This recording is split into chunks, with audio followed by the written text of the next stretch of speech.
4 علامات تدل على قرب الفرج. أولا، يزداد عليك الكرب والهم والغم والضيق والبلاء، ويزيد ويشتد، وتنسد بوجهك كل السبل والمخارج والأبواب، حتى توصل لمرحلة من شدة الكرب والضيق كأنك تتنفس من خرم إبرة. ثانيا، تتساقط أمامك الأقنعة المزيفة، ويتخلى عنك كل قريب وحبيب وصاحب،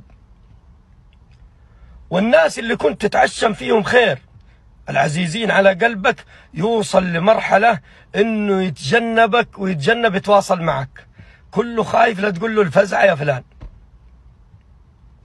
ثالثا،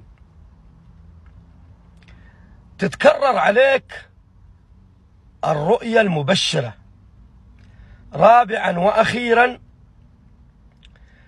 كثر ما تزيد في الدعاء كثر ما يزيد عليك الكرب والبلاء، حتى توصل لمرحلة يسمونها الاضطرار. أمن يجيب المضطر إذا دعاه، فبعدها انتظر الفرج والمعجزات اللي راح تستبشر بيها، وراح تنسى الماضي كله بالفرج اللي جاك من الله سبحانه وتعالى. إذا مرت عليك ال4 المراحل هذه فاعرف أن الفرج ما بينك وبين الفرج إلا خطوة.